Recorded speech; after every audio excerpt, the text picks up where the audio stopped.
Broadcasting from the business capital of the world, this is the Podcast Business News Network. And welcome back, everybody. We know we can learn from the past. And from the past, you garner so much information, even from your parents. Well, they learned from their past. We're going to go even deeper, way back to ancient wisdom. And she is somebody that has started an organization that kind of pretty much harnesses the power of that. Patricia Cardona joins us here on the program. How are you today? I'm great. It's a beautiful day here in the Midwest, and nothing to complain about. Everything's beautiful. So the name of your organization is the Cosmic Mystery School. That's correct. It's a nonprofit organization. Tell us a little bit more about it. The Cosmic Mystery School was started when, in about 1999, we met our Mayan elder, Humphreys, in 1996 in Mexico. My husband and I, he asked us to start the Cosmic Mystery School before we left meeting him for the first time in Mexico in 1996, which is when he initiated us in ceremony into the Mayan process and the Mayan knowledge. And he asked us if we would please bring that information back to the United States and help introduce others to it and spread the wisdom of the Maya to other people in the United States. So we started to do that. And my husband and I had already been bitten by what I call Mayan fever back in 1991 when we made our first trip to the Yucatan and started going to the Mayan the ancient Mayan ceremonial centers. And each time we went, we would see pictures of various sacred sites in Mexico or Guatemala or other places, and we were just driven to go and explore these places. It was so the knowledge and information at these sites was so profound and deep, and the energy was so powerful that we just started traveling as much as we could there, away from our work. We're both in the medical field, so when we were able to, we would go there to have our vacation time and really get to know more things. And we read everything we could find, and just kept traveling. And when we'd come back to the United States, we always felt lonely for the beauty and the depth of knowledge and information there. So, wow. Yeah. What would you say in the beginning, back in the early 90s, was your first revelation to the teachings, the wisdom from that culture that you could apply to today? Like, something that kind of blew your mind, like, whoa, wow, interesting. Or maybe something that they've mastered back in the day and we're still trying to figure it out? To our knowledge, as the people we are in the United States of America, the amount of pyramids and the fact that they were, for the most part, they discovered one the other day. They discovered them continuously in the jungle because the jungle is unforgiving and it's constantly growing and constantly covering things. So they're constantly discovering more and more Mayan pyramid sites. And so the things that archaeologists say about how long the Maya were in the Maya lands is completely false, because I would like to see them build 50,000 pyramid sites, or the amount is so huge that it just would take an incredible amount of time to do something to that amount. And the knowledge that we were reading in the books that we could find just wasn't satisfying for us back then. So the most satisfying thing for us was when we read Humphreys, was our Mayan elder, Humphreys, who was a Mayan daykeeper in current times back when we met him at 1996, and reading his book, Mayan Science and Religion, which was available on Amazon at that time. I don't remember where we got it exactly, but we did read his book, and we were blown away by what the Mayan knowledge he shared with us in that book. It was in such depth and so clear as far as the cycles of time and the knowledge of the Mayan people and interpreting their glyphs and what these things meant and how wrong archaeologists were for what they said these things meant. And so the depth of his wisdom and knowledge was so profound that we knew we had read the first truth when we read his book. And so my husband wrote to him and you can't imagine how thrilled we were when he wrote back a couple months later and said and said to my husband, "Dear solar brother Daniel," being called a solar brother by a Mayan elder, it was just like so thrilling. And he invited us to be initiated in Mexico. And that was in 1995 when we wrote to him. So in 1996, we went in the spring equinox, which was a big, big time for his knowledge and belief about how the Maya worked with the sun, with the energy of the sun. So the teachings about the energy of the sun are still very, very profound. There are current scientists who are really working with light therapy and understanding the energy of the sun presently and how much that energy can be used for healing. And people are developing a lot of things like red light therapy and all different kinds of things, trying to harness those powers to heal people's bodies. And from the very beginning, our understanding and knowledge with Humphreys was profound. For years, he would say things to us like, one of the gods of the Maya is called Hunapku, and he would say that his knowledge was the movement and the measure. And it took years for us to realize, and my husband has a very scientific mind, being a physician and everything, but it took us years to realize what he was talking about was particle physics. So when sometimes matter is in light form and sometimes it's in wave form. So when he was talking about the movement and the measure, he was talking about particle physics. And that's what Hunapku was all about, was the movement and the measure. Wow. So, yeah. Do you feel like back then, they were healing people. They had medicine. They figured out the power of the sun. All of that. They didn't, they had doctors, if you want to call them that. It was all good back then. And now you fast forward to, we're talking like 1800 BC-ish, somewhere thereof. Then you get to now. Why does it seem like we're still struggling? Like we didn't really learn as much as we could have from that? Really, because we've been indoctrinated in our scientific mind, our scientific way of understanding things, and have not learned from the indigenous populations in different cultures what they knew and like when the archaeologists were trying to understand something about a Mayan site, they didn't consult with the Mayan people who still might live in that area, or their daykeepers, or their priests, or anything like that, to say, what did the Mayan people say about this? They didn't consult with them. They made up their own story about what all these things meant, and that's really so unhelpful.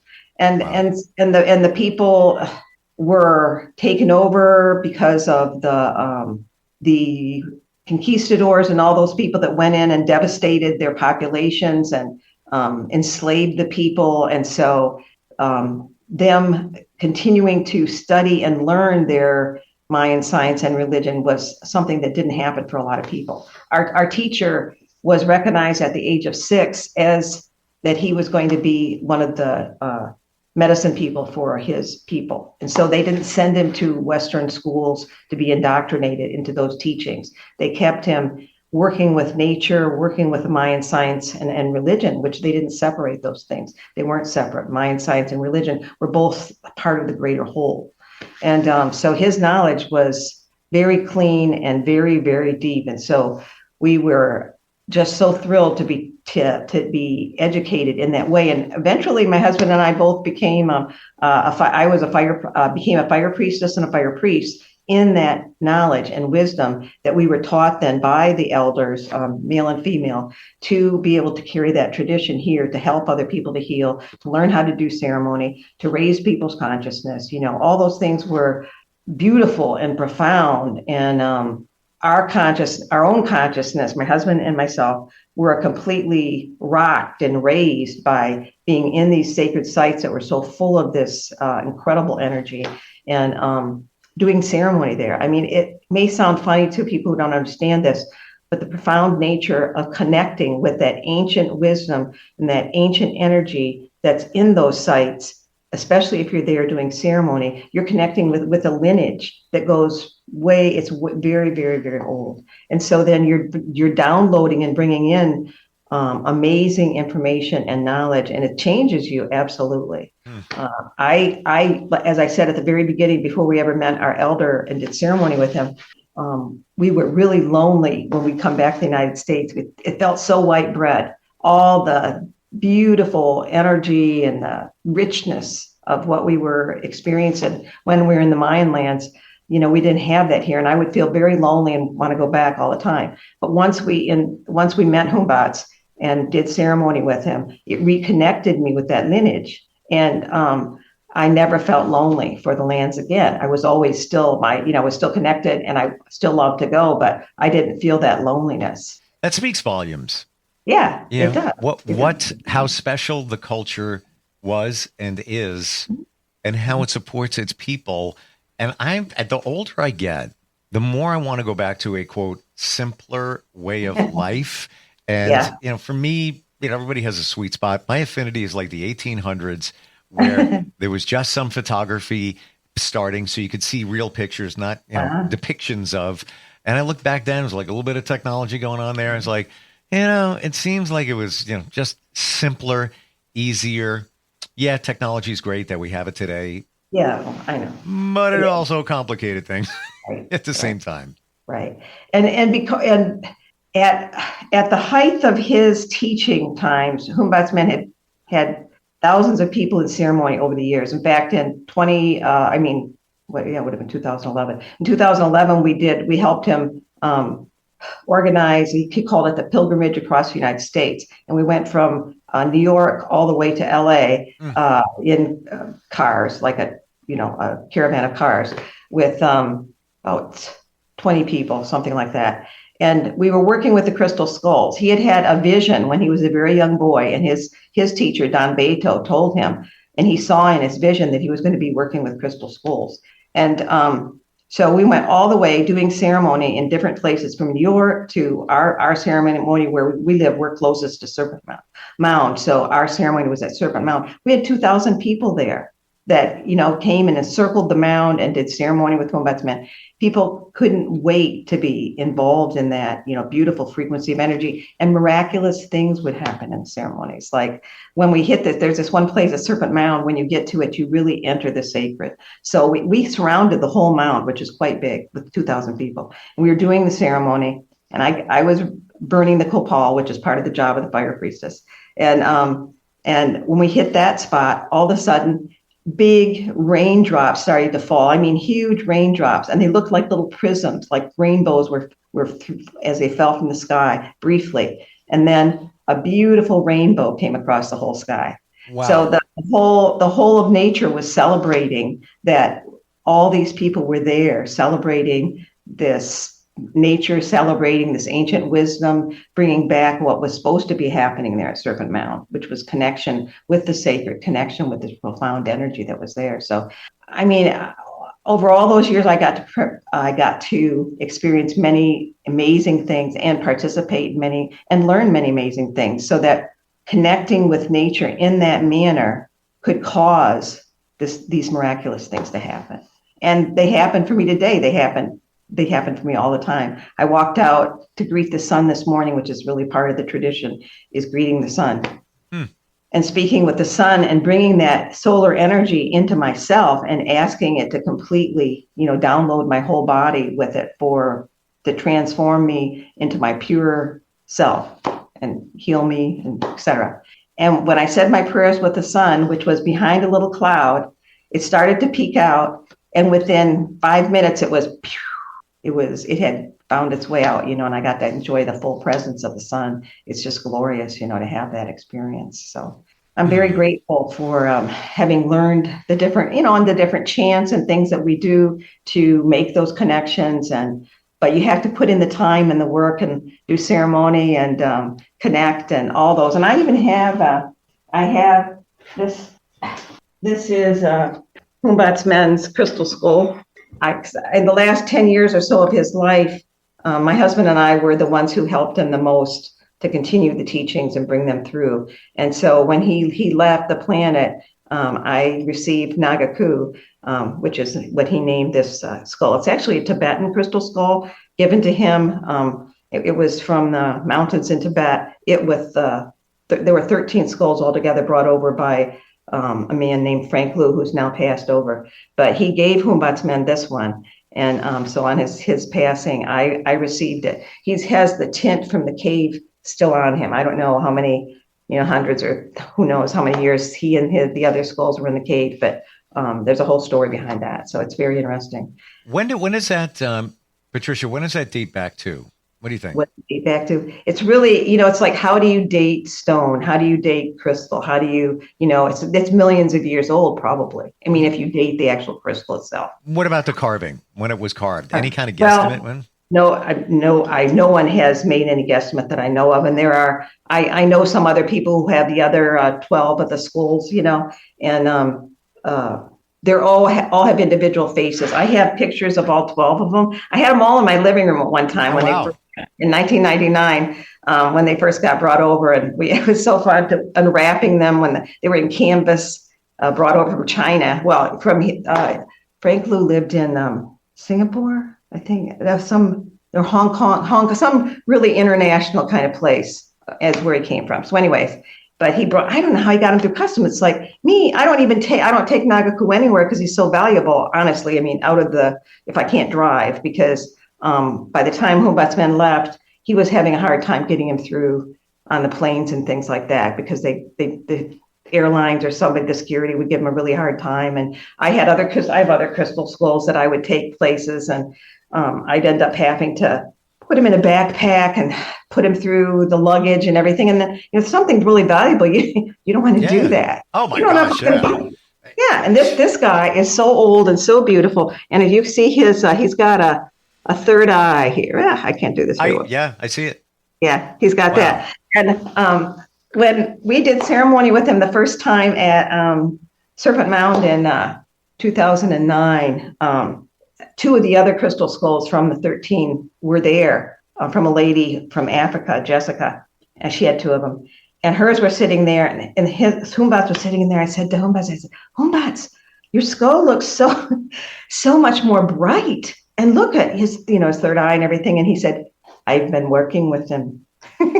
So, it's just amazing. And even though, it's a hard crystal skull, his energy is very soft. And he encompasses Humbat's energy, because he thought that he would always say, who has more knowledge? Who has more knowledge?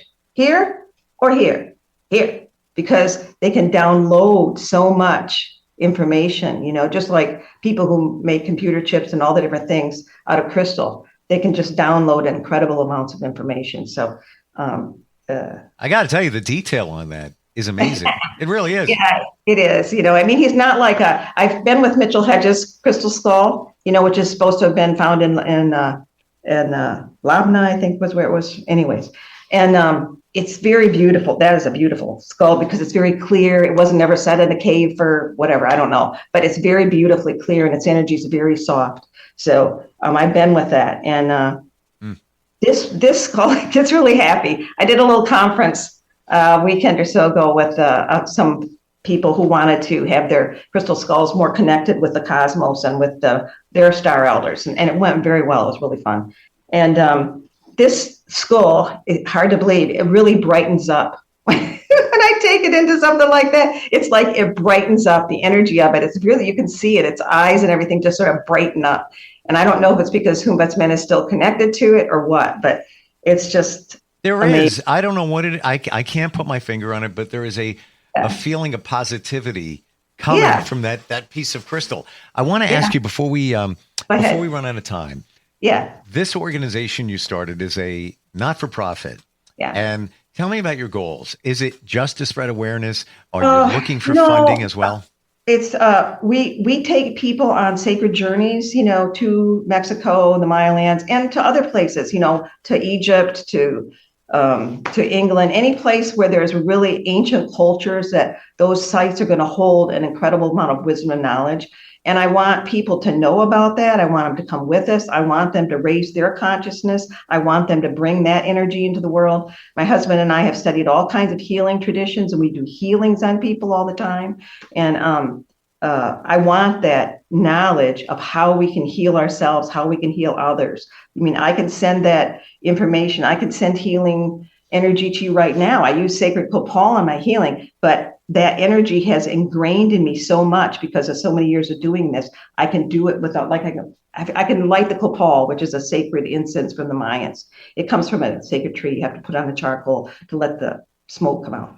But because I've worked with it for so long now, I can send that copal without even lighting it. I can send it through a room and clean people and cleanse people and all that stuff. I can send it right now. Would you like to experience it? Yes. Okay. All right. And I'm okay. a believer in all of this. I really am. I mean, this, some believe in energy, Reiki, energy healing, things like that. Sure. You can send. Okay. So I'm calling upon the sacred copal to come in now, please. I'm creating a tunnel and tube of light between us now, and I'm sending the sacred copal into anyone who listens and sees this and connects with this to help cleanse and clear them and heal them. Sending it in.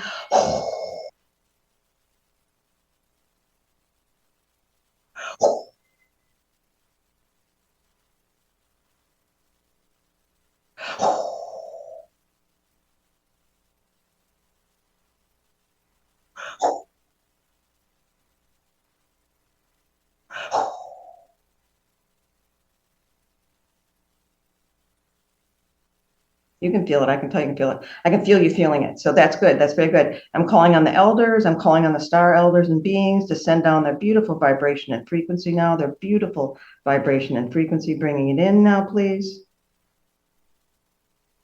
Bringing it in, connecting with the star elders. And so now their energy enters the room. It's really powerful. I swear the lights behind you just change color and frequency. Sending it in now to you and anyone who connects with this video. Sending it into your hearts. Sending it into your minds and spirits.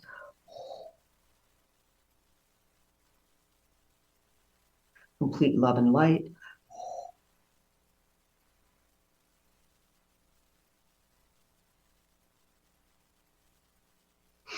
We thank you on all levels. We thank you on all levels. We thank you on all levels. Almighty I am, Almighty I am, Almighty I am. We thank you. Wow. There is a feeling of calm here. Yeah. Interesting. And I've done, would you say, and we're out of time, but I have to ask, would you say that it's different, but it's similar to chakra balancing, energy clearing, that type of thing? Yeah. Because I've had that done remotely. Just, simply. We do all those things, and specifically, we do all those things for people when we do a healing session. We can tune into places on their bodies and remove things. The first thing we always do is clean people because they get a lot of stuff in their fields or from connections with other people that really mess them up. So we have to clear that stuff away first before we put in the healing energy and make a big, big difference in their lives and worlds and clearing their path for whatever they're trying to put into motion, so we do all those things. Absolutely. Amazing. How do we find out about you? I know you have a website. What is that? Yes. It's www.cosmic.mysteries, mysteries.com, cosmicmysteries.com. Do you want my email or phone number? If you want to give it out, sure. Sure. And the email is cosmicmysteriesschool@gmail.com, cosmicmysteriesschool@gmail.com. Phone number for the business, 859-749-7146. Give us a call, join us for an event, come on a trip, sacred journey. We offer free healing sessions, sometimes group healings. If you sign up on our website, you have access to many things that we've done. There's videos from different teachings we share on there that they're free to view. Wow. So come and enjoy them. There is power in our past, and you're evidence of that. Thank you for enlightening us today with this and sharing it. Fascinating. Thank you for your openness and inviting me. I appreciate it. I appreciate it too. We will be right back.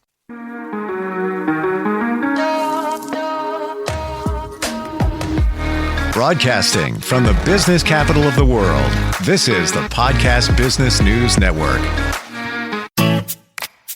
Hi, this is Terry Crews, actor, former football player, game show host, father of 5, and all-around big dude. I'm also an expert on drama. I know all kinds of drama. There's the good kind that comes with having a house full of kids. There's the bad kind like season-ending injuries. There's the necessary kind like having an agent in Hollywood. And there's silly drama like the drama around my percolating pectorals. And then there's the drama you can skip. Skip the drama that comes with not having your high school diploma or equivalency. Find free adult education classes near you and finish your high school diploma. Visit finishyourdiploma.org. Or text diploma to 97779. Message and data rates may apply.